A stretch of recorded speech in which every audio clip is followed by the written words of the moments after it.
नमस्कार। आज सबसे ज़्यादा चर्चा में रहा ज्ञान वापी का जो मसला है। आज जो वाराणसी की ज़िला अदालत ने उस याचिका को मंजूरी दे दी है, सुनवाई पर मंजूरी दे दी है, जिसमें 5 महिलाओं ने पिछले साल एक अर्ज़ी दी थी कि भाई हम रोज़ श्रृंगार गौरी मंदिर में पूजा करना चाहते हैं और पहले भी होता है और अभी हमें सिर्फ साल में एक बार पूजा की इजाज़त है, तो हमें रोज़ाना पूजा की इजाज़त दी जाए। ये याचिका उन्होंने दी थी। तो इस याचिका की सुनवाई पर इजाज़त मिल गई है कोर्ट द्वारा। बहरहाल अब आगे भी 20 तारीख को दोबारा इस पूरे मामले में सुनवाई होगी। अपने आप में ये फ़ैसला बहुत अहम है, क्योंकि अयोध्या का जो मसला था उसके बाद एक तरह से मान लिया गया था कि कोई और विवाद का जो मसला है, मथुरा है, काशी का मसला, ये उठेगा नहीं। लेकिन अपने आप में हमने देखा कि अब ये मसला किस तरह से लगातार पिछले महीनों से चर्चा में है। तो आज कोर्ट ने अपना वर्डिक्ट सुनाने से पहले ये कहा कि अहम यह है कि जो महिलाएं हैं मालिकाना हक़ नहीं मांग रही हैं इस मस्जिद का।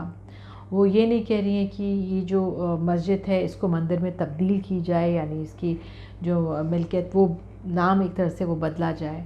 वो सिर्फ ये कह रही है कि हमें पूजा अर्चना की इजाज़त दे दी जाए, तो क्यों ना इस पर सुनवाई हो सके। दूसरी बात, जो हिंदू पक्ष के वकील थे उनका ये भी कहना था कि 1993 तक यहाँ पर रोज़ाना पूजा अर्चना होती थी। एक व्यास जी थे, वो पूजा अर्चना करते थे, तो फिर रोक दी गई। उसके बाद अनुमति साल में एक बार की थी, तो इसलिए वो पूजा अर्चना की इजाज़त चाह रहे थे।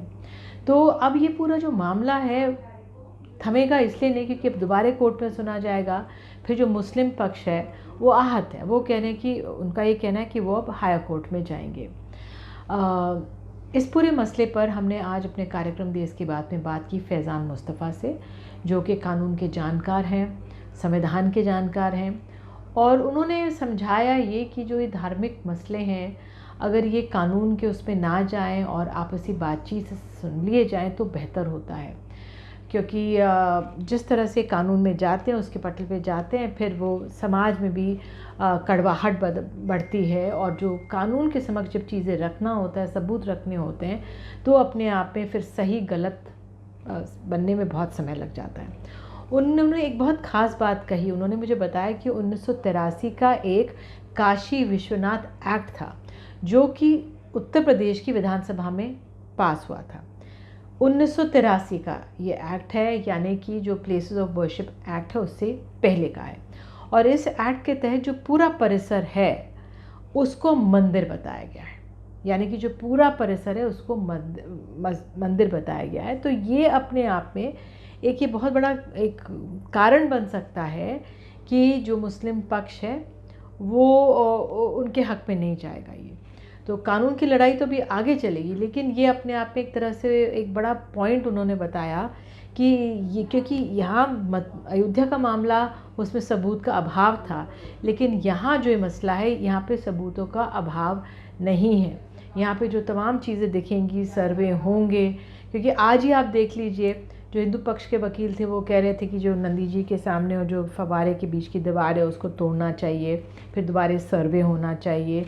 तो ये चीज़ें अब ये मांगे और ये सब चीज़ें आगे बढ़ेंगी, लेकिन अपने आप में जो ये मसला है वो बहुत अहम हो गया है।